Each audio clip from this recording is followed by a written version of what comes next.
Shalom Bapak Ibu Saudara, puji nama Tuhan kalau hari ini kita masih diberi kekuatan, kesehatan, dan kesempatan untuk bersama-sama beribadah online streaming ibadah kenaikan Tuhan Yesus di hari ini. Mari sebelum kita bersama-sama lebih lanjut membicarakan, belajar tentang pentingnya kenaikan Tuhan Yesus, kita menyiapkan hati kita untuk berdoa. Mari kita berdoa. Haleluya. Terima kasih Tuhan Yesus Kristus, karena kasih-Mu yang begitu besar, karena kuasa-Mu yang begitu besar Tuhan telah melimpah atas kami.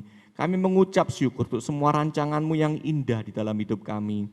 Tuhan, kami percaya bahwa apapun yang terjadi di hari-hari ini, Engkau punya rancangan yang terbaik untuk setiap kami. Dan sebentar Tuhan, kalau kami ingin mendengar firman-Mu, sebentar lagi Tuhan, kalau kami ingin Tuhan, mendengarkan perkataan-Mu, biarlah Tuhan Kau urapi kami, Kau urapi hamba-Mu yang akan menyampaikan firman-Mu. Biarlah perbincangan di hari ini pun Tuhan boleh menjadi satu berkat bagi setiap kami dan boleh membawa kami semakin beriman teguh kepadamu. Hanya di dalam nama Tuhan Yesus Kristus kami berdoa. Haleluya. Amin. Hari ini Bapak Ibu kita tidak sendiri, kita bersama-sama dengan seorang hamba Tuhan yang juga seorang pengajar di STRIS dan beliau juga seorang penyiar radio di RMC Surabaya dan juga seorang penulis buku. Hari ini kita bersama-sama dengan Bapak Evangelis Gito Dewe. Ya, selamat pagi Pak Gito. Iya, selamat pagi. Sehat hari ini Pak ya? Iya, sehat. Haleluya. Oke. Kesibukan akhir-akhir ini apa Pak di tengah-tengah seperti ini? Iya, justru menjadi banyak waktu untuk mengedit banyak sekali tulisan ya. Jadi ini blessing in disguise ya. Jadi ada berkat tersendiri ya. Jadi preparation dan kemudian nggak terganggu harus ke sana kemari, lalu menerbitkan yang satu buku sejarah gereja yang seri pertamanya hampir terbit. Oh begitu ya. Jadi nanti Bapak Ibu Saudara bisa menunggu bukunya gitu ya Pak ya. Iya. Oke, di hari ini Pak kita mau bicara tentang pentingnya kenaikan Tuhan Yesus. Betul. Nah, iya. Ya. Kita kan kalau melihat biasanya kenaikan Tuhan Yesus ini tidak dirayakan semeriah Paskah atau Natal begitu. Nah, ditambah di tengah masa pandemi seperti ini, PSBB seperti ini, sepertinya membuat pengharapan iman ini semakin masih penting itu membahas kenaikan Tuhan Yesus. Nah, mungkin hari ini bisa kita mendengar pemaparan dari Pak Gito tentang apa sih pentingnya kenaikan Tuhan Yesus bagi pengharapan iman kita di tengah masa pandemi dan PSBB ini. Ya, baik. Ya, masa pandemi ini adalah masa sebetulnya juga masa pemurnian bagi kita orang percaya ya, untuk bisa makin menghayati iman kita. Apa yang biasanya kita percaya dan sekarang kepercayaan itu sedang mengalami satu ujian. Nah, memang kita percaya kepada Kristus, namun kadang-kadang kepercayaan kita kepada Kristus itu lebih bersifat psikologis dan tidak betul-betul memiliki satu dasar pengertian. Nah, sekarang justru masa pandemi ini menjadi suatu ujian bagi kita untuk melihat yang selama ini kita percaya itu Yesus secara psikologis atau Yesus yang memang betul-betul kita percaya bahwa Dia itu hidup, Dia itu ada. Ya, karena semua orang bisa punya objek kepercayaan, tetapi belum tentu objek kepercayaannya itu benar, dan belum tentu objek kepercayaannya itu memang masih bisa dipercaya hingga hari ini. Nah, ini adalah ujian kita bagi kita bersama untuk bisa mengerti siapakah Kristus. Nah, seperti Michael tadi katakan bahwa pengertian Kristus tentang kenaikannya terutama jarang sekali dirayakan, tidak semegah Paskah, apalagi Natal. Ya, kalau Natal bahkan sampai diskon di mall segalanya, itu wow, luar biasa sekali. Tetapi kenaikan Tuhan Yesus itu seringkali tidak dirayakan, karena memang ada beberapa aliran di dalam kekristenan yang tidak merayakan dan tidak percaya kenaikan Kristus secara fisik. Ya, tetapi kenaikan Kristus itu hanyalah sebuah gambaran saja bahwa Dia sudah naik ke surga, lalu tidak membahas lebih jauh lagi. Sehingga akhirnya beberapa gereja bahkan itu tidak menjadikan itu sebagai yang utama. Nah, tetapi sebelum saya membicarakan tentang bagaimana kenaikan Kristus, kita tentu saja melihat betapa pentingnya kehadiran Kristus ke dalam dunia. Saya akan mengambil beberapa bagian dari kitab Ibrani ya untuk menunjukkan tentang karya Kristus bagi kita. Kita pertama melihat dalam Ibrani pasal yang kedua ayat yang ke-14. Dalam Ibrani 2 ayat 14 dikatakan bahwa anak-anak itu, yaitu kita manusia, adalah anak-anak dari darah dan daging. Maka ia juga menjadi sama dengan mereka dan mendapat bagian dalam keadaan mereka, supaya oleh kematiannya ia memusnahkan dia, yaitu iblis yang berkuasa atas maut. Nah, ini adalah satu hal yang sangat unik sekali di dalam iman kita, dan ini tidak diajarkan di dalam iman manapun. Ada Tuhan yang mau masuk ke dalam dunia. Nah, itu kalau kita mengenal istilah inkarnasi, in itu masuk di dalam, n atau in, dan karnai itu daging. Jadi masuk ke dalam daging. Mengapa? Karena kita manusia itu adalah daging, maka dia menjadi sama dengan kita, yaitu menjadi daging. Dan bahkan dia merelakan dirinya untuk mati. Nah, jadi kalau kita pernah melihat rumah adat Toraja ya, itu kan dari atas ke bawah lalu naik lagi ya. Pernah lihat rumah itu ya? Nah, itu adalah seperti sebuah penggambaran Kristus dari atas masuk ke bawah, dan dalam peristiwa kenaikan dia naik lagi. Nah, itu udah yang kita lihat dari peristiwa Natal dari Ibrani 2 ayat 14 ini adalah dia masuk ke dalam daging. Dan bukan hanya dalam daging, tetapi dia juga bahkan merelakan dirinya untuk mati. Dan kematian itu ada beberapa macam. Ada kematian yang sia-sia, kita pakai narkoba mati sia-sia. Ada kematian karena kecelakaan, ada kematian karena sakit. Tapi ada kematian yang bersifat substitusi atau menggantikan. Ya, jadi kematian Kristus itu menggantikan kematian yang harusnya terjadi pada kita. Bahkan kalau dalam Ibrani pasal yang ke-9, kematian Kristus itu bersifat warisan. Nah, orang kalau buat warisan, itu kan yang buat warisan itu harus mati, baru setelah itu warisan itu berlaku, ya kan? Nah, jadi itulah yang terjadi pada kematian Kristus, bahwa kematian Kristus itu bersifat seperti sebuah warisan. Kematiannya justru mewariskan karya keselamatan yang kita alami hingga hari ini. Nah, tetapi tentu saja karya Kristus tidak berhenti di situ. Nah, seperti tadi dari atas menuju ke bawah, bahkan dia experience the death, mau mengalami kematian itu, dan setelah itu dia bangkit. Ya, kita sudah merayakan peristiwa kebangkitan Kristus, dan setelah itu dia naik ke surga. Nah, mengapa naik ke surga ini penting, kenaikan Kristus ke surga ini penting? Karena itu menunjukkan suatu ketuntasan. Dia mengerjakan segala sesuatu itu tuntas. Yesus berbicara kepada para muridnya bahwa aku nanti naik, ya, dan akan ada yang menggantikan aku, dan itu adalah Roh Penghibur atau Roh Kudus, tetapi dia naik untuk mempersiapkan tempat bagi kita. Dan selain itu, kenaikan Kristus itu menunjukkan suatu ketuntasan. Dia yang dari atas turun ke bawah, nah sekarang dari bawah dia naik ke atas. Ini adalah satu penuntasan karya Kristus. Dan herannya satu kitab yang banyak sekali berbicara mengenai ketuntasan karya Kristus itu adalah di dalam kitab Ibrani. Misalnya saja kalau kita lihat dalam Ibrani 1 ayat yang ketiga. Ya, dalam Ibrani 1 ayat yang ketiga dikatakan, ia adalah cahaya kemuliaan Allah dan gambar wujud Allah, dan menopang segala yang ada dengan firman-Nya yang penuh kekuasaan. Dan setelah ia selesai mengadakan penyucian dosa, ia duduk di sebelah kanan yang maha besar di tempat yang tinggi. Nah, ini kalimat yang penting sekali harus muncul di dalam Alkitab, dan itu dimunculkan dalam kitab Ibrani. Ini menunjukkan sebuah penuntasan. Nah, seringkali iman kita itu hanya berhenti bahwa dia menyucikan dosa kita, dia menebus kita, dia mati untuk kita, dan seterusnya. Tetapi lupa ya bahwa tanpa kebangkitannya, ya, penyucian dosa itu nggak ada artinya. Dan bukan itu saja, tanpa kenaikannya, kebangkitannya pun nggak ada artinya. Kalau sudah bangkit, so what gitu ya.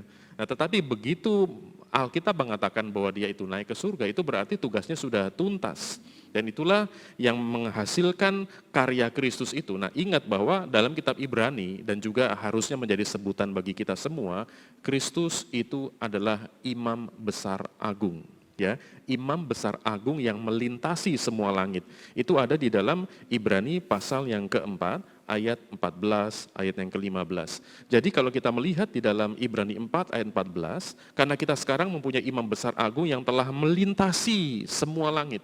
Perhatikan di situ semua langit, berarti langit nggak hanya satu. Ya, kita melihat minimal ada 3 tingkapan langit, yaitu di bawah atmosfer, tempat benda-benda langit, dan itu yang selanjutnya yang ini menjadi misteri adalah tahta Allah. Dan semua tingkapan itu kemudian dilalui oleh Kristus. Nah, sekarang dalam peristiwa kenaikan Tuhan Yesus, dia akhirnya menembus tingkat-tingkat itu lagi. Ya, akhirnya dia bersama dengan Allah Bapa di surga.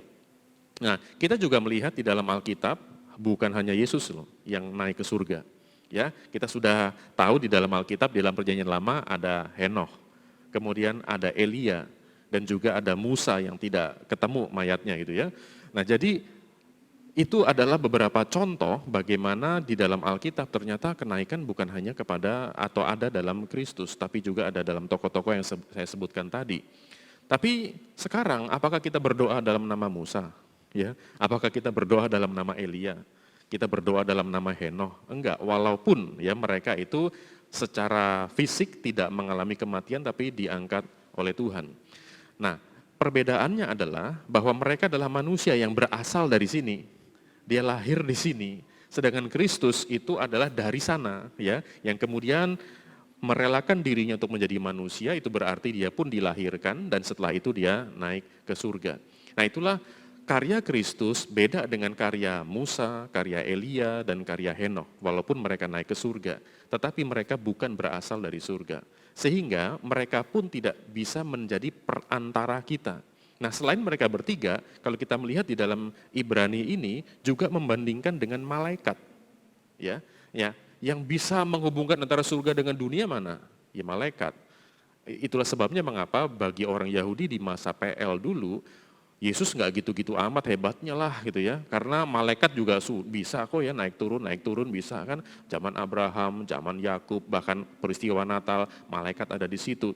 Tapi dalam Ibrani 1 ayat 14 dikatakan, Ibrani 1 ayat 14 dikatakan bahwa mereka adalah roh-roh yang melayani, yang diutus untuk melayani mereka yang harus memperoleh keselamatan. Jadi mereka hanyalah pelayan. Bahkan di dalam pelayanan Yesus selama ada di dalam dunia, mereka melayani Yesus. Jadi ada 3 tokoh yang naik ke surga. Ada satu makhluk surgawi yaitu malaikat, ya malaikat itu banyak ya, tapi malaikat-malaikat ini melayani juga yang menghubungkan antara surga dengan dunia. Tapi kita juga tidak percaya kepada malaikat, walaupun ada lagunya Westlife ya, I believe in angel ya, itu lagu lama dari ABBA. Ya, we believe in angel, tetapi bukan berarti itu menjadi perantara kita. Walaupun angel itu bisa menghubungkan antara surga dengan dunia ini. Dan kita tidak percaya pada malaikat, kita tidak berdoa di dalam nama malaikat. Jadi Yesus dan malaikat itu jelas berbeda, karena Yesus itu adalah pribadi dari Allah Tritunggal, dan malaikat itu hanyalah seperti didefinisikan Ibrani 1 ayat 14, bahwa hanyalah roh yang melayani. Nah, jadi kita melihat di dalam Alkitab memang hanya Kristus satu-satunya yang menghubungkan antara surga dengan dunia ini. Nah, yang menjadi masalah juga seringkali di zaman kita sekarang ini, peranan Yesus yang hanya dibahas, itu adalah peranan Yesus yang ada di dalam kitab Injil. Ya tentu saja ya, kita membahas dari mana lagi ya. Di dalam Perjanjian Lama itu nubuatannya, di dalam Perjanjian Baru itu adalah karyanya. Tetapi apakah Kristus berkarya today, hari ini, sekarang ini? Mana buktinya? Mana buktinya bahwa Yesus sedang melayani kita hari ini ketika kita berbicara, hari ini ketika seluruh dunia ditakutkan oleh pandemi, ya. Nah, kitab Ibrani menjawabnya bahwa Kristus itu sedang dan terus bekerja hingga kini. Kita melihat Ibrani pasal yang ke-8. Dalam Ibrani pasal yang ke-8, di sana di dalam ayat yang pertama dikatakan, inti segala yang kita bicarakan itu ialah kita mempunyai imam besar yang demikian, yang duduk di sebelah kanan tahta yang maha besar di surga. Perhatikan di sini. Kita punya imam besar yang di pasal 4 tadi telah turun ke dalam dunia, melintasi semua langit, masuk ke dalam dunia. Tetapi kemudian di dalam ayat yang ke-8 dikatakan, kita punya imam besar yang demikian, yang duduk di sebelah kanan tahta yang maha besar di surga. Loh, sekarang dia sudah duduk di tahta yang maha besar di surga. Sebelah kanan tentu saja bukan Allah, nggak punya kanan, nggak punya kiri, nggak punya atas, nggak punya bawah, karena dia tidak dibatasi oleh ruang dan waktu. Tetapi kanan ini adalah sebuah penggambaran tempat terhormat, ya, kayak Michael di kanan saya lebih terhormat dari saya. Ya, jadi dia ada di kanan Allah yang maha besar karena ini adalah Allah Tritunggal, ya susah sekali untuk menggambarkan Allah Tritunggal, sehingga di sini menggunakan suatu penggambaran tentang kanan tahta yang maha besar, ini adalah tempat yang terhormat. Ya, tetapi pertanyaannya adalah kalau dia duduk di sana ngapain? Ya, kayak sekarang saya lagi ngomong, Mike diem aja, ngapain kamu Mike? Cuman diem aja gitu ya, enggak ya, Mike itu kan apa wawancara gitu ya. Jadi walaupun Mike duduk, tetapi ada pekerjaannya, memang sekarang sedang diam, tapi nanti ada tanya jawab, beliau akan menanya saya dan seterusnya. Nah kalau begitu, kalau Kristus duduk di sebelah kanan Allah tuh ngapain? Apa yang dia lakukan selama ini? Nah sekali lagi kata duduk di sebelah kanan atau di sebelah kanan itu adalah sebuah metafora, sebuah penggambaran. Tapi ayat 2, lihat perhatikan Ibrani 8 ayat yang kedua mengatakan, dan yang melayani ibadah di tempat kudus, yaitu di dalam kemah sejati yang didirikan oleh Tuhan dan bukan oleh manusia. Disinilah saya kaget sekali. Ternyata Kristus masih dan terus sedang melayani kita. Jadi dia bukan hanya melayani kita selama ada di dalam dunia, lalu nggak tahu sedang ngapain ya dia itu setelah naik ke surga ya, karena sudah nggak urusan dengan manusia ya sudah lu urusan sendiri ya, manusia urusan sendiri, Kristus urusan sendiri. Tidak, ternyata sampai hari ini dia tengah dan sedang melayani kita. Nah kata melayani di sini dalam bahasa Yunani adalah leiturgos. Nah kadang-kadang kita melayani itu kalau dalam bahasa Yunani kan disebut doulos. Doulos itu budak. Ya, kita memang doulos ya, kita ini budak. Tetapi Kristus bukan doulos, sehingga kita bisa perintah dia seenaknya. Tetapi dia itu adalah liturgos. Nah, liturgos itu kalau zaman sekarang orang menggunakannya untuk liturgi. Ya, pemimpin pujian itu disebut liturgos, ya. Tetapi liturgos di masa itu sebetulnya mirip seperti zaman sekarang seperti wali kota misalnya atau gubernur yang adalah liturgos atau pelayan masyarakat. Dan pelayan seperti ini adalah pelayan yang disumpah.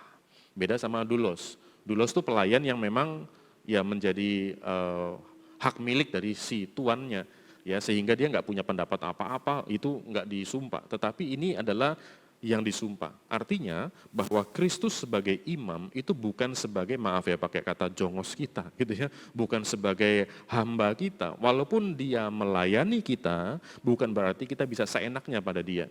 Tetapi dia adalah hamba, tetapi di dalam suatu jabatan yang resmi.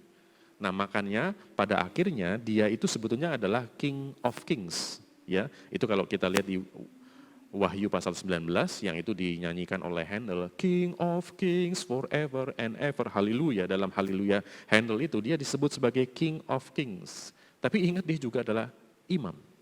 Ya, dia adalah imam Allah yang maha tinggi, imam Allah yang melintasi semua langit. Ya, dia imam besar agung kita. Nah maka ada dua hal di sini dari Kristus, dia imam sekaligus dia raja. Dan herannya itu status kita bukan? Status kita adalah apa? Rasul Petrus mengatakan kamu adalah imamat yang rajani. Ya di satu sisi kita adalah dari bagian kerajaan Allah, ya. Tetapi cara kita menjalani kerajaan itu bukan seperti anak-anak raja yang nun jauh di atas sana, yang tidak tersentuh, lalu kita hanya nyuruh-nyuruh rakyat saja. Tapi justru kita melayaninya dengan keimaman. Nah disitulah posisi Kristus. Selama dia ada di dalam dunia, dia menjadi imam kita. Dan sampai hari ini dia masih menjadi imam kita. Itulah sebabnya mengapa kita berbicara atau berdoa di dalam nama dia. Kita berdoa di dalam nama Kristus. Karena dia menjadi imam kita. Nah, pekerjaan imam itu apa? Dan imam itu posisinya di mana? Coba Mike, imam itu posisinya di atas, di bawah, atau di tengah kira-kira? Ya. Posisi imam ini Posisi Pak ya. imam ya, kalau secara posisi, dia di atas, di bawah, atau di tengah? Yang pasti tidak di bawah. Tidak di bawah pasti. Tidak di bawah, iya. Ya. Kalau di atas, nggak mungkin juga, karena itu menjadi pemimpin, itu diktator namanya. Perhatikan, dari sini kita bisa belajar leadership of Jesus. Bahwa dia bukan yang merintah-merintah nun jauh di sana, dia itu menjadi imam. Nah imam itu berarti posisinya ada di tengah. Ya, menjadi mediator antara Allah yang kudus dan kita yang kudis, ya, kita yang berdosa. Dia menjadi imam, dia berada di tengah. Disitulah Kristus. Ya, ketika dia ada di kayu salib, kenapa dia berteriak Allahku, Allahku? Lah itu kan Bapak ya, Bapaknya harusnya Bapakku, Bapakku. Kenapa Allahku? Karena bagi Kristus dia adalah Bapa. Tentu saja Bapa dia juga Bapa kita. Tapi posisi hari itu dia sedang mewakili kita yang manusia.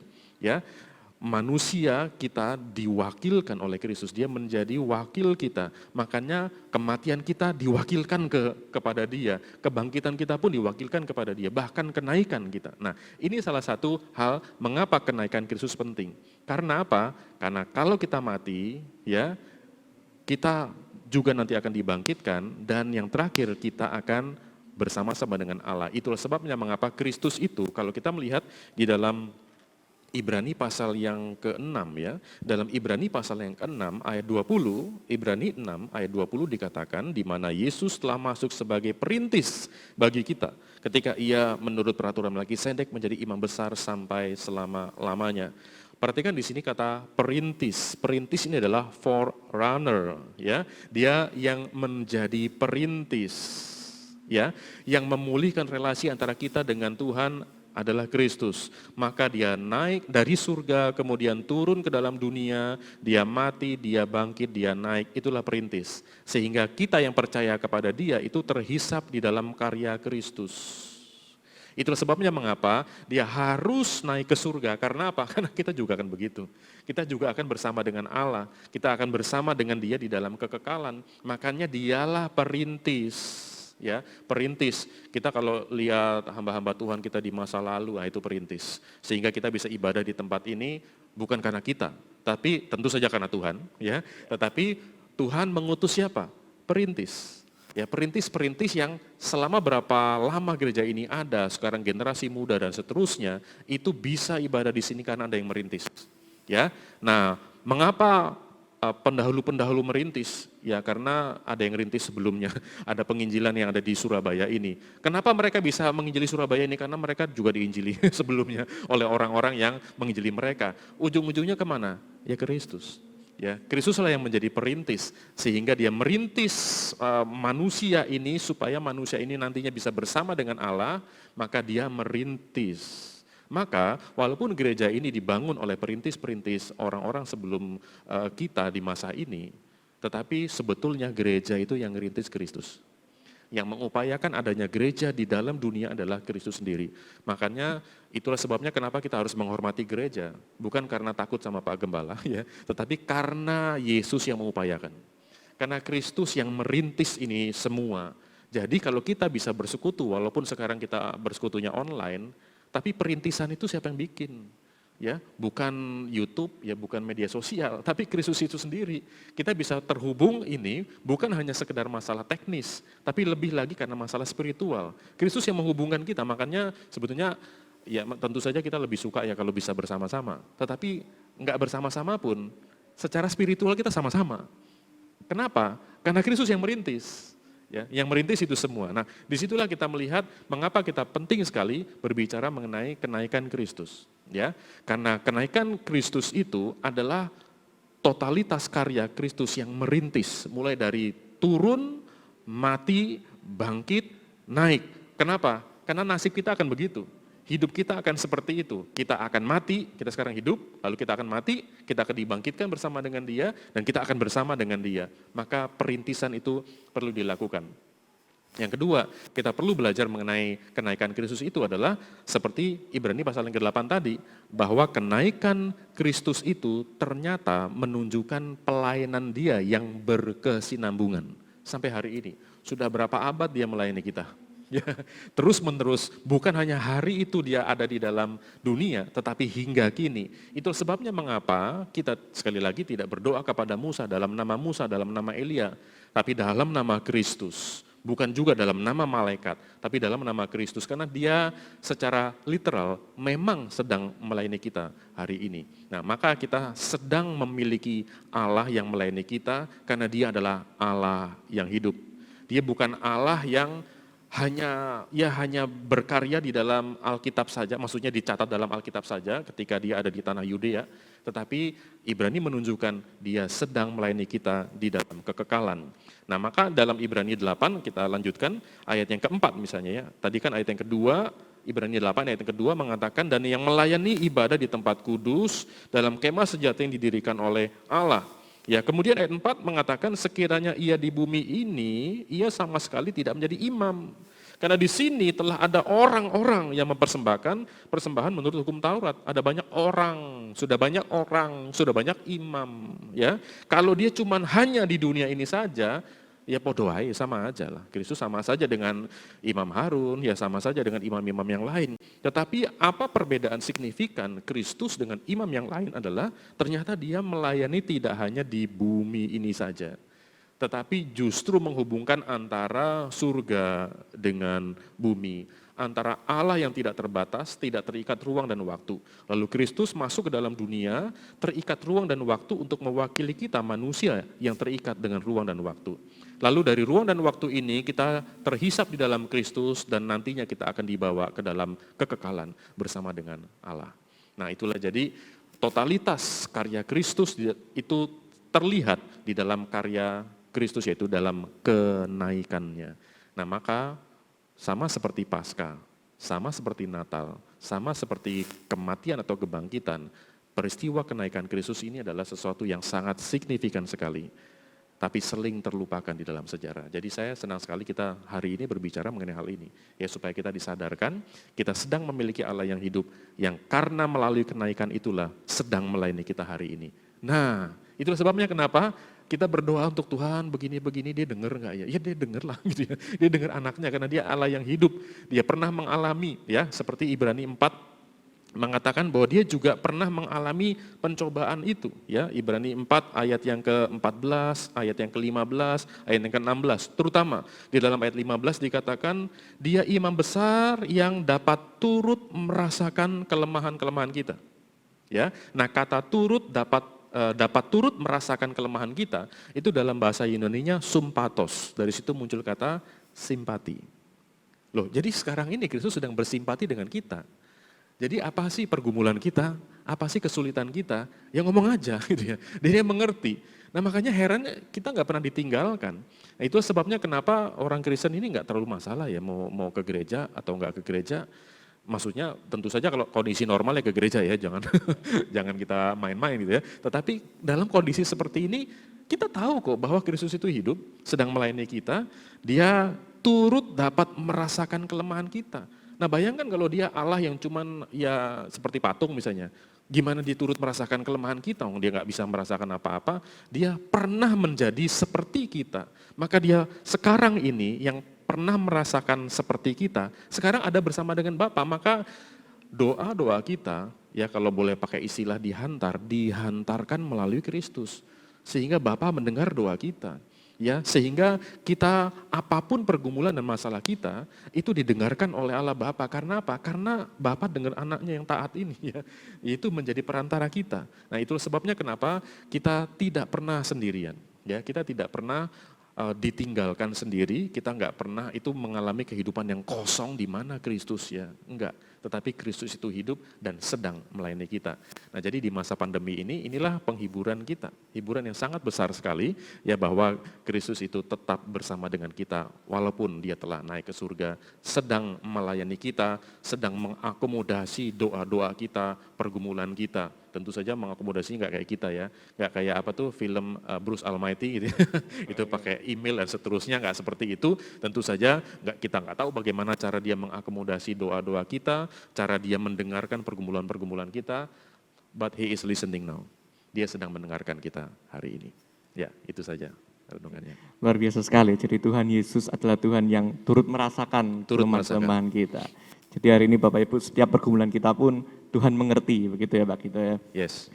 Luar Ya, biasa. mengertinya bukan hari itu aja dulu aja, sampai hari Sampai ini. hari ini ya. Karena dia sedang melayani kita. Ya, kalau saya hitung hari ini sudah abad ke-21. Betul. Tuhan masih melayani kita. Yes. Luar biasa sekali. Iya.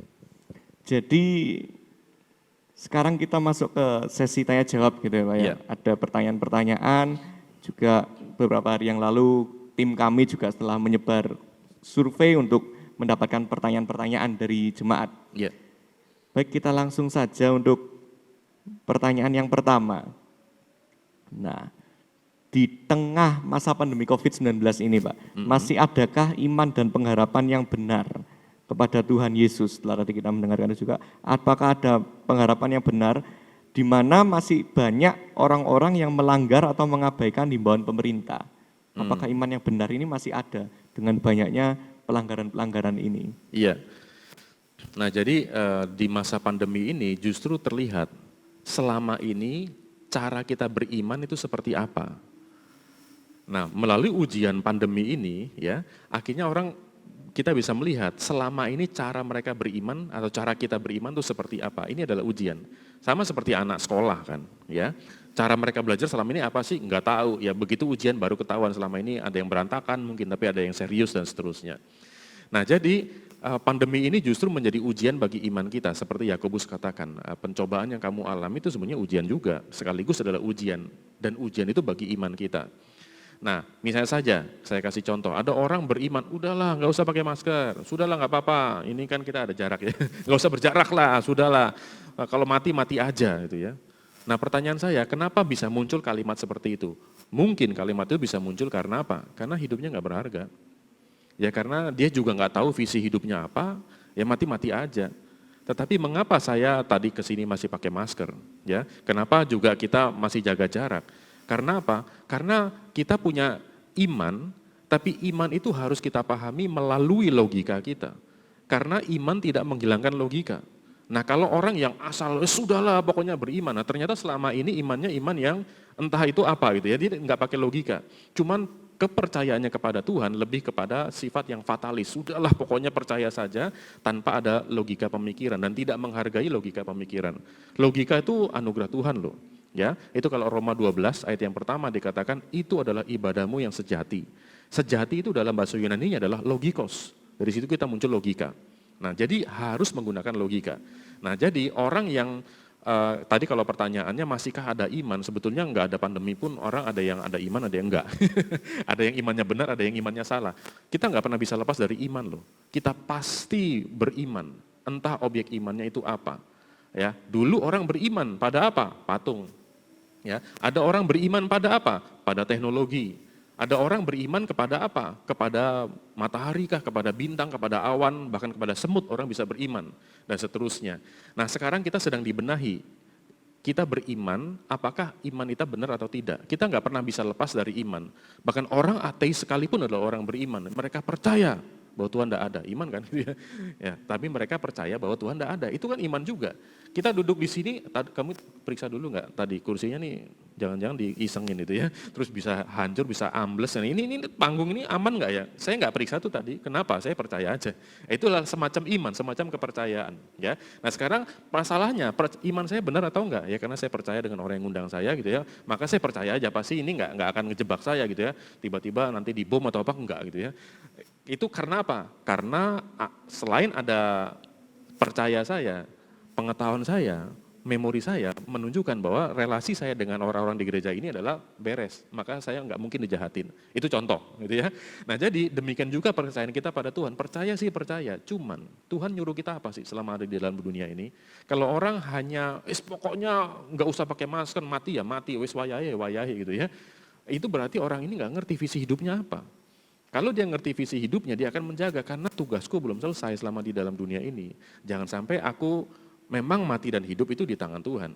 Ya, tapi bukan berarti kita menjadi fatalis. Ya, kita harus menjaga hidup kita supaya kita baik-baik menjaga pekerjaan Tuhan yang masih dipercayakan kepada kita. Kalau kita punya visi hidup yang jelas, ingat hidup itu pemberian Tuhan. Maka jangan disia-siakan. Kalau hidup itu pemberian Tuhan, maka kita berupaya untuk hidup yang baik. Nah, kalau dalam masa ini hidup yang baik adalah apa? Jaga jarak, ibadah online, pakai masker, ya, maka itu harus dilakukan. Itu justru menunjukkan iman kita didasari dari percaya kita pada Tuhan, tapi melalui logika yang sehat. Ya. Jadi kalau ditanya masih ada apa enggak? Ya ada yang iya, ada yang enggak.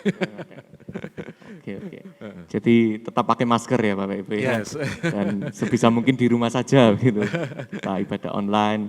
Betul. Ya. Bisa kita masuk ke selanjutnya. Iya, silakan. Jadi, nah ini ada pertanyaan bagaimana di tengah masa seperti ini kita masih bisa berpikir dengan benar dan tidak cenderung menyalahkan Tuhan atau orang lain di tengah masa-masa pandemi seperti ini. Betul. Nah begini ya, manusia pertama Adam dan Hawa jatuh dalam dosa. Manusia pertama jatuh dalam dosa di dalam kebaikan Allah. Sekali lagi, manusia pertama jatuh dalam dosa dalam kebaikan Allah. Dulu nggak ada perang, nggak ada, bahkan mereka nggak jomblo lagi. Biasanya orang jomblo suka menyalahkan Tuhan. Nah ini mereka nggak jomblo lah. Adam dan Hawa punya pasangan, ya. Mereka dikasih tempat, mereka dikasih nafas, dikasih keindahan, ada hewan, ada makanan, ada tumbuhan, relasi dengan Allah baik. Bayangkan, dalam kebaikan Allah manusia jatuh dalam dosa. Belum ada pembunuhan, belum ada perang, belum ada macam-macam dosa ya. Belum ada itu semua, heran ya. Dalam kebaikan Allah manusia jatuh dalam dosa. Apalagi ya, setelah manusia jatuh dalam dosa, ya langsung mereka biasanya menyalahkan Allah. Itu kebiasaan kita. Gak usah mereka lah, saya juga gitu ya. Kalau ada masalah, kamu gitu ya. Sama istri saya misalnya, kamu ya. Itu kebiasaan ya. Kebiasaan kita adalah menyalahkan pihak lain dan membenarkan diri. Itulah dosa. Jadi dosa itu adalah salah menggunakan ini. Ya, harusnya tanggung jawab di sini malah di situ ya. Apalagi di situ kita nyalahin Tuhan. Nah, itu tidak mengherankan ketika manusia itu langsung menyalahkan Tuhan dan seterusnya. Padahal Tuhan tidak pernah ciptakan virus. Tuhan tidak pernah menciptakan dosa. Tuhan tidak pernah menciptakan setan. Setan ada karena malaikat memberontak dari tanggung jawabnya sendiri. Ya. Kemudian manusia berdosa akhirnya mengubah satu harmoni alam. Dan salah satunya adalah terjadilah penyakit. Ya, terjadi gempa bumi misalnya, terjadi longsor dan seterusnya itu karena ulah manusia, karena keberdosaan manusia. Apalagi Tuhan waktu itu sudah mengutuk tanah dan seterusnya. Nah jadi itu karena ulah manusia. Harusnya pertanyaannya adalah kok saya masih hidup ya? Kok saya masih diberkati ya? Kok saya masih bernafas ya? Kenapa kita nggak pernah bertanya seperti itu? Ya, nah yang sering kita tanyakan adalah yang negatifnya. Nah makanya saya suka sekali ada satu gambar ya, gambarnya bunga mawar berduri. Ada tulisan di bawahnya, sebagian orang bersyukur karena di tengah duri ada mawar, sebagian lagi ngomel. Ada mawar bagus kenapa ada durinya? Padahal dua-duanya dikasih oleh Tuhan. Ya ada mawar yang berduri memang gitu ya. Nah jadi maka sudut pandang kita harusnya melihat bahwa kok saya masih hidup ya. Saya juga pernah kena stroke, kok masih hidup ya sampai hari ini ya. Saya juga pernah kena penyakit dan seterusnya, saya pernah mengalami, kita semua pernah mengalami mungkin kebangkrutan, kok masih hidup ya.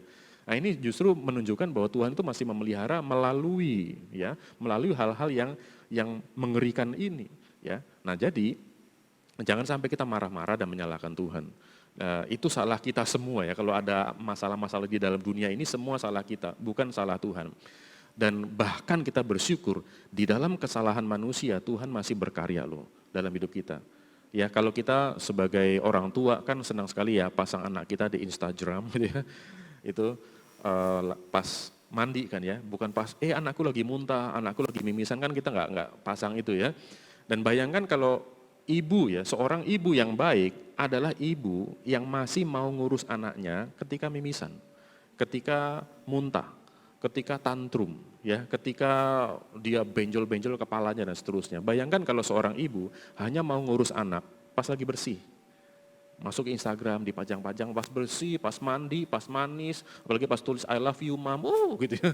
So sweet ya, itu semua dipasang. Ada bayangkan kalau seorang ibu hanya mengasihi anaknya pas lagi manis dan lagi bersih. Dan bayangkan kalau kita punya Tuhan yang hanya ngurusin kita waktu kita lagi manis. Kita kapan manisnya ya di hadapan Tuhan, kita semua berdosa. Tetapi kita punya Tuhan, jangankan masalah penyakit, masalah dosa seburuk itu pun yang harusnya upah dosa adalah maut, dia mau menggantikan maut yang harusnya kita alami. Itu segitu besarnya cinta kasih Tuhan. Jadi kalau kita mati karena kanker, itu mah enteng bagi Tuhan ya, bukan bagi kita. Bagi kita mungkin berat, tapi bagi Tuhan itu gak ada apa-apanya. Karena apa? Karena yang terburuk pernah dia lakukan, yaitu menggantikan kematian yang harusnya ditimpakan kepada kita. Nah jadi kalau kita kena pandemi, kalau kita mungkin kena kanker, memang kanker nggak enak, ya. Mungkin kita bangkrut, mungkin usaha kita hancur gara-gara pandemi ini. Itu jauh lebih baik, walaupun nggak enak, itu jauh lebih baik karena kita masih hidup. Kita masih diberi kesempatan untuk mengalami dia. Karena apa? Karena yang lebih buruk pernah dilakukan, yaitu nasib kita yang harusnya kita binasa. Justru kematian kita digantikan oleh Kristus, yang terburuk pernah dia lakukan. Jadi yang sekarang, ya, justru ini adalah alat Allah untuk kita dapat mendekatkan diri kepada Tuhan. Nah saya ada ilustrasi misalnya, ini cerita nggak ada di dalam Alkitab ya, dan juga nggak Alkitabiah ya. Jadi ada seorang miskin, ya orang ini miskin gitu ya, terus ada malaikat nih di surga, ini cerita ya. Malaikat di surga pengen supaya orang ini melihat ke surga. Akhirnya dikasih duit dari surga, wah asik banget, jebret gitu kasih duit dari surga. Tapi orang miskin ini lihat duit akhirnya apa? Pakai sampai habis, miskin lagi ya. Malaikatnya bilang kurang kali ya, kurang kasih lagi lebih banyak uang, pakai lagi, miskin lagi, nggak nengok juga ke surga. Sampai akhirnya gimana caranya membuat orang ini nengok ke surga ya, udah kasih batu kerikil dari surga, ceplok gitu ya, baru nih siapa yang nimpuk gua gitu ya. Nah, itulah Iya, iya. penderitaan, itulah kesulitan. Seringkali justru melalui kesulitan, dan kesulitan adalah alat Allah yang paling efektif untuk manusia yang keras kepala dan berdosa seperti kita ini, untuk membuat kita melihat kepada Tuhan. Karena apa? Dibaikin saja, seperti Taman Eden, kita tuh melawan Allah kok. Nah makanya justru kebaikan Allah adalah melalui penderitaan, melalui kesulitan, membuat kita nengok kepada Dia. Itu adalah anugerah. Nah manusia ini seperti orang yang suka ngomel soal BPJS gitu. Ya, kok bayar? Lu tuh maunya gratis. Lu tuh di Jerman gratis, ya pajaknya tinggi mau loh gitu ya. Nah jadi segala sesuatu ada harga yang harus dibayar memang. Ya, nah, kita pengennya yang enak saja, ya. Tetapi sebetulnya kita jauh lebih enak. Karena yang paling buruk pernah dialami oleh Kristus. Maka kesulitan sekarang ini sebetulnya adalah kesulitan yang dapat kita tanggung kok. Kristus menanggung yang nggak mungkin kita tanggung, yaitu kematian kita. Ya. Oke, sangat menginspirasi sekali ini Pak. Oke. Kita lanjutkan ke yang selanjutnya Ya, saja baik. untuk Nah ini bagaimana, ini ada pertanyaan, bagaimana kita bisa tetap melayani di tengah masa seperti ini, bagi yang biasanya melayaninya di gereja atau di luar rumah, dan di masa ini harus dibatasi di rumah, dan kondisinya juga tidak sedang hidup bersama keluarga, jadi sendiri. Nah, bagaimana bisa tetap melayani di tengah seperti ini? Iya betul. Nah kadang-kadang pertanyaan seperti ini muncul karena kita menganggap pelayanan sama dengan kegiatan. Ya, nah kadang-kadang yang selama ini kita giat, entah itu main musik kah, jadi MC kah, jadi pembicara bahkan ya, atau jadi penerima tamu, itu pelayanan. Bukan, itu kegiatan. Kita main musik itu kegiatan, dan kegiatan itu belum tentu pelayanan. Karena pelayanan itu masalah relasi. Ya, memang melayani pasti harus kegiatan, nggak ada saya pelayanan dalam hati, enggak, itu males namanya. Yang namanya kegiatan, ya, itu adalah kegiatan. Tapi belum tentu semua kegiatan itu adalah pelayanan, karena pelayanan adalah masa relasi antara kita dengan Tuhan, dan kita melayani Tuhan tentu saja, tapi melayani Tuhan melayani sesama. Ya karena kita nggak bisa melayani Tuhan langsung, karena kita di dunia ini, Tuhan di atas sana. Nah, tetapi kita bisa melayani Tuhan melalui melayani orang lain. Nah jadi melayani lebih kepada sebuah relasional, relasi antara kita dengan Tuhan, dan kita sebagai imamat yang rajani ini menjadi alat Tuhan untuk menjadi saluran berkat untuk orang lain. Nah jadi melayani itu bukan kegiatan, ya walaupun melayani pasti harus berkegiatan. Maka tidak semua kegiatan itu pelayanan, harus dimulai dengan relasi antara kita dengan Tuhan, relasi antara kita dengan diri sendiri dan dengan Tuhan, dan juga relasi kita dengan sesama. Nah jadi yang nggak bisa sekarang adalah melakukan kegiatan pelayanan di gereja. Yang bisa adalah apa? Melakukan kegiatan ya di dalam melayani orang lain, misalnya bagi sembako. Misalnya saja menyebarkan video ini ke mana orang yang membutuhkan. Ya jadi tetap pelayanan, bentuknya beda. Nah jadi jangan kita terganggu dengan bentuk, ya aduh selama ini aku main musik nggak bisa main musik lagi misalnya gitu ya. Ya main musik aja sama anak kita atau istri kita dan seterusnya misalnya gitu ya. Kalau harus main musik. Tapi pelayanan itu masalahnya bukan hanya itu ya. Pelayanan itu bahkan doa kita. Nah ini sekarang musim doa harusnya ya. Iya, musim Kita doa. harus berdoa karena ya, doa kan biasanya memang jarak jauh ya. Ya sekarang makin jarak jauh kita. Nah justru disinilah kita bisa melayani melalui kegiatan doa. Melayani melalui misalnya menyebarkan video ini ke mana-mana. Melayani melalui banyak hal. Jadi sebetulnya kita tidak pernah kehabisan pelayanan. Ya, oke. Di pelayanan selalu ada bentuknya, yang penting relasinya itu ya Pak. Betul. Ya, saya mendapatkan ada lagi kiriman pertanyaan. Nah, tadi dikatakan bahwa Yesus adalah perintis bagi kita. Nah, seakan-akan maknanya hanya berhenti sampai saat ini. Jadi karena Yesus perintis terus berhenti sampai saat ini. Bagaimana relevansinya untuk masa yang akan datang? Iya. Jadi bagaimana perintisan untuk masa yang akan datang? Juga termasuk hal-hal apa saja yang diperlukan untuk perintisan di masa yang akan datang. Oke. Seperti itu. Ya, perintisan di masa yang akan datang ya. Jadi maksudnya begitu dia naik ke surga, tentu saja urusannya sudah masa datang sampai nanti dia akan datang lagi yang kedua kali untuk menjemput kita. Ya, jadi memang pelayanan Kristus itu merintis itu memang di masa lalu. Ya, melayani ya memang saya nggak bicara lebih jauh ke masa depan, saya bicara di masa kini, yaitu di masa kita sekarang ini sedang mengalami pandemi dan seterusnya. Kristus sedang melayani kita. Ya tentu saja kita dilayani oleh Kristus itu bukan hanya untuk hari ini saja, bukan untuk sekarang saja, tapi memang akan mengarahkan kita menuju ke masa datang, kedatangan Dia yang kedua kali dan di Yerusalem yang baru, ya, yaitu di langit dan bumi yang baru. Nah, jadi itu adalah sebuah pelayanan yang berkesinambungan. Jadi itu totalitas. Kalau saya tadi umpamakan seperti rumah Toraja, rumah tongkonan itu adalah dalam konteks pelayanan Kristus dari dalam kesementaraan dan masuk dalam kekekalan lagi. Nah, itu jadi ini antara kekal dan kekal, tapi untuk sementara dia masuk ke dalam kesementaraan. Ya, jadi pasti ya pelayanan Kristus itu berkaitan dan juga saya sudah sentuh tadi, misalnya saja dia mempersiapkan tempat bagi kita, ya. Seperti ada lagu di rumah Bapakku banyaklah tempat, ya. Karena apa? Karena dipersiapkan oleh Kristus. Itulah masa depan. Nah, jadi kalau kita juga pernah tahu sebuah lagu ya, lagu kontemporer yang berjudul Grace Alone, ya. Grace Alone, He will supply, He will. Lagu itu sebetulnya tidak hanya bicara soal grace. Kadang-kadang kita grace adalah apa yang Tuhan berikan. Tapi grace in the future, lagu itu sedang berbicara we will go forth in grace alone. Jadi grace di masa lalu dan grace di masa depan. Dan grace di masa depan itu tetap Kristus yang sedang membimbing kita, yang sedang mengarahkan kita menuju kepada kekekalan itu. Ya, itu jawaban saya. Thank you. Iya, untuk waktunya dari tim apakah masih masih bisa untuk ada pertanyaan lain lagi Pak Ya, di sini? baik. Ya. Bagaimana seseorang dapat menyadari bahwa dirinya sudah diselamatkan? Nah, Oke. Ya, ini memang ada keyakinan secara psikologis, ada keyakinan yang muncul di dalam Kristus, ya, melalui karya Roh Kudus itu sendiri yang memberikan keyakinan kepada kita, itu nggak bisa dipalsukan, ya.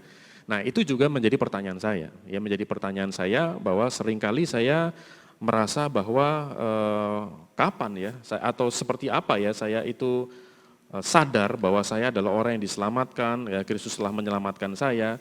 Itu pernah menjadi pertanyaan saya berapa puluh tahun yang lalu, sampai akhirnya saya begitu bimbangnya, saya ini orang yang diselamatkan atau tidak ya.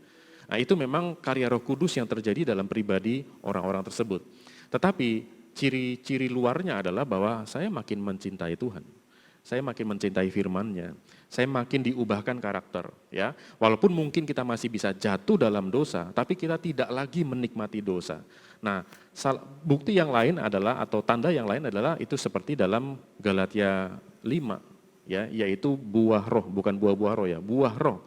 Buah roh itu macam-macam, ada kasih, ada sukacita, damai sejahtera, dan seterusnya. Saya mikir, loh ini standar banget ya, sukacita. Lah kan semua orang bisa sukacita, tetapi sadar nggak, kita tuh sebetulnya nggak bisa sukacita. Kalaupun bisa sukacita, kita biasanya bersukacita di atas penderitaan orang lain. Atau sukacita kita salah. Ternyata sukacita yang benar, itu buah roh. Jadi kalau kita bisa bersukacita, kita mengalami seperti ini, pandemi seperti ini, dunia menangis ya, orang stres, kok kita bisa sukacita ya? Sukacita benar lagi ya? Kok bisa ya? Sadar nggak sih itu buah roh? Nah, kenapa bisa ada buah roh? Karena ada Roh Kudus. Kenapa ada Roh Kudus? Ya karena ada Roh Kudus lah yang membuat kita bisa lahir baru, kita bisa bertobat, kita bisa menerima Kristus. Kita bisa percaya kepada Kristus. Ya, jadi buah roh itu adalah tanda bahwa karya keselamatan kita itu sudah terjadi dalam diri kita. Kita bisa bersukacita dan sukacita yang benar. Ya, kita bisa memiliki kasih Dan itu kasih yang benar. Kasih kita kadang egois banget ya, egois ya. Kita mengasihi pasangan aja kadang egois untuk kepentingan kita sendiri. Kita mengasihi orang lain, kita bagi sembako pun seringkali apa? Lihat saya. Nah, maka kalau kita bisa punya kerelaan untuk mengasihi, sadar nggak itu karya Roh Kudus? Nah, jadi kita bisa cek dalam diri kita masing-masing. Nah, dalam kasus saya misalnya, saya dulu sempat pengen meninggalkan Tuhan. Ya, dan saya merasa bahwa saya nggak dipilih oleh Tuhan, Tuhan nggak pernah menyelamatkan saya, sampai saya ketemu dalam Yeremia pasal 20. Ya, Yeremia 20 ayat yang ke-9. Yeremia 20 ayat yang ke-9, ini ayat saya yang kemudian saya sadar bahwa Tuhan itu berkarya dalam diri saya. Yeremia 20 ayat 9 mengatakan, tetapi apabila aku berpikir, aku tidak mau mengingat dia, dan tidak mau mengucapkan firman-Nya lagi demi namanya, maka dalam hatiku ada sesuatu yang seperti api, yang menyala-nyala, terkurung dalam tulang-tulangku. Aku berlelah-lelah untuk menahannya, tetapi aku tidak sanggup. Ini kan konteks Yeremia pengen meninggalkan Tuhan. Sudahlah, gue nggak mau ngomong lagi soal Tuhan, nggak mau pelayanan lagi dan seterusnya. Tapi ada yang narik, gitu ya. Saya pernah benci banget sama Tuhan. Saya ngamuk, saya maki-maki Tuhan. Tapi herannya habis itu saya berdoa sama dia juga, aneh kan. Ya, nah dari situ saya sadar, saya barusan ngamuk sama dia. Saya kesel, saya benci, saya marah gitu ya. Tetapi kemudian herannya kok balik lagi kepada dia. Nah itu satu karya yang nggak bisa didefinisikan oleh kata-kata dan kita nggak bisa ajarin itu, alami sendiri. Ya, nah coba bagi yang bertanya itu cek dalam diri kita, apakah buah roh itu muncul dalam diri kita dan apakah seperti Yeremia ini ada sesuatu herannya menarik kita dan kita nggak pernah bisa melepaskan diri dari dia. Nah itulah tanda bahwa karya Tuhan itu sedang terjadi dalam hidup kita. Oke, sangat luar biasa sekali. Ya kita masuk ke dua pertanyaan terakhir nih Pak ya. Oke. Jadi di sini ada pertanyaan, di Alkitab dikatakan bahwa Yesus naik ke surga untuk menyediakan tempat bagi kita. Yes. Lalu banyak orang mengatakan bahwa Tuhan itu sedang membangun rumah kita di surga. Kalau rumah kita selesai maka dia akan menjemput kita. Nah, pertanyaannya apakah benar ayat tersebut memang harus ditafsirkan seperti itu? Dan apakah benar ada proses penyiapan rumah surgawi bagi kita yang sedang dikerjakan Tuhan Yesus saat ini? Iya, jadi surga itu kan atau kekekalan itu kan tidak terikat ruang dan waktu. Jadi kalau dia mengatakan sedang menyiapkan ruang bagi kita, tentu saja itu sebuah metafora. Karena lu ngertinya apa sih gitu, susah kan. Kita ngomong sama anak umur 2 tahun ya, kita ngomong kamu harus sesuai dengan kontekstualisasi. Apa sih nggak ngerti anak 2 tahun, kita pakai bahasanya dia. Nah maka Yesus suka pakai perumpamaan, pakai kalimat yang dia menggunakan, saya heran ya Allah menggunakan bahasa manusia, saya heran loh. Ya, artinya apa sih? Artinya dia ngomong sama kita ngertinya itu, nggak ngerti bahasa yang entah ya bahasa di surga seperti apa, tetapi herannya dia pakai bahasa kita. Demikian juga ketika Yesus turun ke dalam dunia, ketika dia mengucapkan kalimat-kalimatnya menggunakan perumpamaan mana? Perumpamaan yang kita tahu sehari-hari, domba yang hilang, dirham yang hilang, dan seterusnya. Demikian juga untuk berbicara kekekalan, aku menyiapkan ruang bagimu, ntar nanya, ruangnya berapa kali berapa itu? Nah gitu ya, nggak ngomong itu gitu ya, nggak ngomong sebuah progres, karena Tuhan itu adalah Tuhan yang tidak terikat ruang dan waktu. Karena dia tidak terikat ruang dan waktu, maka Tuhan itu sebenarnya nggak butuh proses. Ya, yang butuh proses itu kita. Ya, dari lahir, dewasa, kita bertobat, menerima Kristus, nanti mati dan seterusnya itu adalah sebuah proses.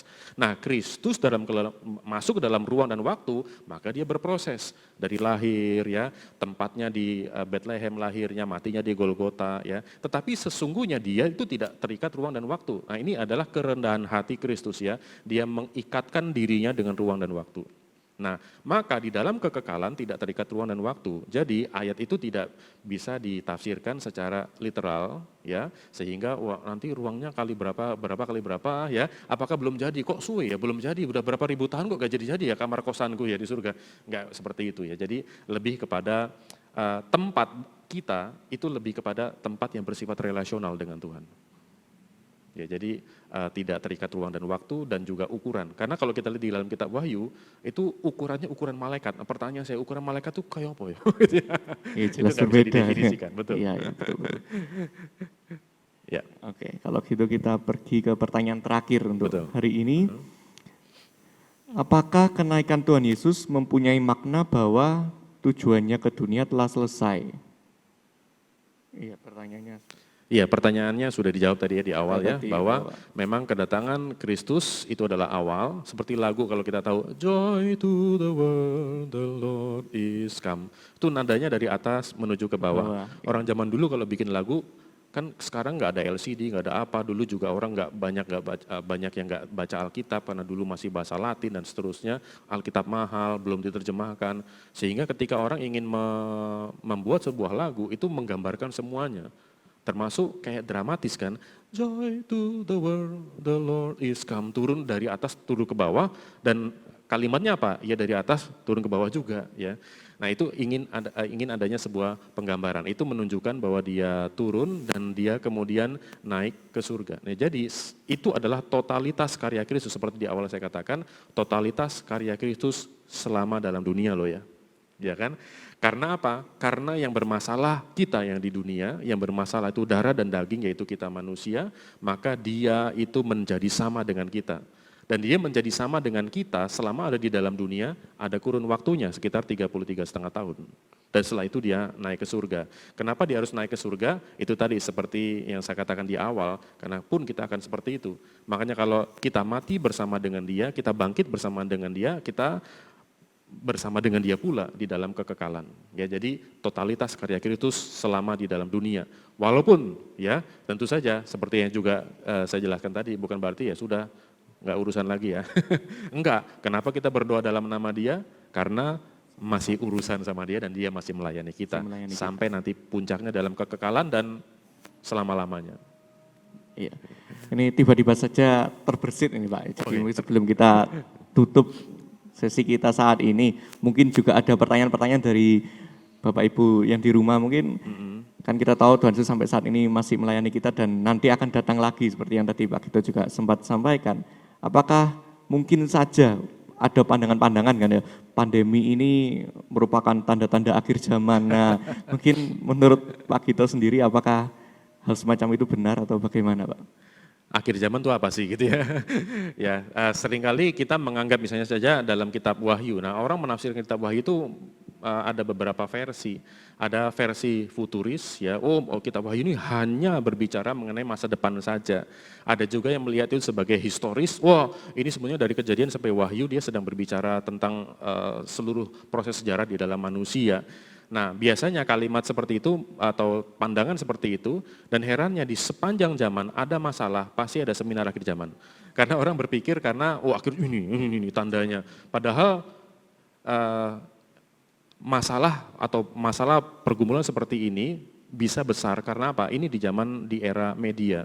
Era yang sudah terekam dulu dulu tertulis, sekarang sudah terekam dan seterusnya, sehingga orang berpikir wah ini mengerikan. Padahal berapa abad sebelumnya kita melihat catatan sejarah menunjukkan ada epidemi yang namanya Black Death, itu kematian karena penyakit pes dan seterusnya. Wah itu juga besar. Sebelumnya juga ada gempa di Pompei. Wah itu juga besar itu ya. Dan korbannya jauh lebih banyak. Penyakit sifilis misalnya, penyakit pes itu korbannya lebih banyak dibandingkan dengan epidemi corona ini gitu ya. Jadi sebetulnya apa yang terjadi sekarang ini adalah bagian bencana yang juga sudah terjadi di masa-masa sebelumnya dan juga mungkin di masa depan ya. Nah, jadi sebetulnya apapun yang terjadi itu memang bagian dari progres menuju zaman akhir zaman. Sekarang kita ada di dalam zaman akhir dan sampai nanti pada akhir dari zaman. Maka kalau ditanya apakah ini tanda akhir zaman? Iya. Tapi apakah ini tanda akhir zaman yang sudah makin mendekat, ya? Nggak tahu jawabannya. Karena mungkin bisa lebih hebat dari ini, bisa nggak mungkin terjadi? Mungkin. Bisa saja. Ya, tetapi karena kita udah lihat kematian nih, ini nih, itu lebih kepada faktor psikologis sebetulnya kita melihat, wah ini yang besar. Padahal yang lebih besar dari ini pernah ada. Ya, jadi betul ini adalah salah satu bagian dari tanda akhir zaman, tapi apakah itu menunjukkan begitu dekatnya sehingga kayaknya besok kali gitu ya. Saya nggak tahu di situ. Karena sebetulnya ini tidak lebih besar dibandingkan dengan masalah-masalah yang lebih besar sebelumnya. Oke. Iya. Tidak terasa kita sudah ada di penghujung acara hari ini di Kirain penghujung zaman. Ya, bukan. Ya. Terima kasih Pak Gito atas Sama-sama, waktunya. terima kasih. biarlah apa yang kita perbincangkan hari ini boleh menjadi satu kekuatan juga bagi kita dan memulihkan pengharapan iman kita bahwa Tuhan masih bekerja sampai hari ini. Kita akhiri dengan doa, saya boleh memohon Pak Gito mungkin kita dalam doa. Baik, mari kita berdoa. Bapa di surga, siapakah kami ya Tuhan kalau kami bisa melayani Engkau? Kami bisa melayani Engkau karena Engkau melayani kami terlebih dahulu. Karena Engkau melayani kami, bahkan Engkau menggantikan kematian kami sampai segitunya cintamu Tuhan pada kami. Kami berterima kasih. Dan siapakah kami kalau hari ini kami berhenti melayani? Karena Engkau tidak berhenti melayani kami. Engkau bersimpati dengan pergumulan-pergumulan kami. Hari ini, ketika kami bangkrut, ketika gaji kami dipotong, ketika kami di PHK, ketika kami bahkan saat ini terkena virus COVID-19 ini, ya Tuhan, biarlah kami sadar bahwa Engkau adalah Allah yang sungguh-sungguh hidup. Itu bukan konsep kami, bukan masalah psikologis kami yang menghidup-hidupkan Engkau. Tapi Alkitab sendiri yang mengatakan bahwa Engkau masih sedang terus melayani kami. Maka biarlah kami tidak merasa sendiri. Kalaupun kami takut, biarlah kami tidak tenggelam di dalam ketakutan. Kalau kami khawatir, biarlah kami tidak tenggelam di dalam kekhawatiran. Kami mau maju, kami mau optimis, bukan dari keyakinan kami, tapi dari keyakinan kami akan Engkau yang terus dan sedang melayani kami. Terima kasih Tuhan, kalau nyanyian kami tidak pernah sia-sia karena Engkau mendengarkan. Oleh sebab itu ajari kami menyanyi dengan melayani, dengan bersungguh-sungguh. Bahwa doa-doa kami bukanlah doa-doa yang melayang di awan-awan, tapi adalah doa yang sedang dan terus Engkau dengarkan. Bahkan Engkau mengakomodasi, Engkau merancang segala sesuatunya sesuai dengan kehendak-Mu Tuhan. Oleh sebab itu biarlah kami di tengah-tengah kondisi seperti ini justru menemukan Engkau. Justru menemukan kehidupan. Memang bukan kehidupan seperti yang biasa, tapi justru kehidupan yang berbeda, tapi herannya justru diperkaya. Ya Tuhan tolong bukakan hati kami. Jangan kami dibiarkan untuk dikhawatirkan dengan kondisi-kondisi, tapi lebih melihat kepada kekekalan, lebih melihat kepada betapa Engkau bersimpati dengan pergumulan kami. Maka Tuhan, semangatilah diri kami lagi dan terus-menerus untuk melayani Engkau. Mungkin bukan pelayanan seperti biasa, tapi justru di sini kami diajar untuk melayani dengan cara yang lain, tapi melayani Tuhan yang sama, walaupun dengan cara yang berbeda. Terima kasih Tuhan untuk perbincangan hari ini. Biarlah ini sungguh meneguhkan kami. Dan kami merayakan hari kenaikan Kristus dengan gembira, dengan bersukacita, dengan bersyukur karena tahu bahwa juru selamatku karyanya tidak berhenti, tetapi terus-menerus sedang terjadi sampai kedatangan-Mu, bahkan sampai kekekalan. Terima kasih Tuhan, dalam nama Tuhan Yesus, Imam Besar Agung kami berdoa. Amin.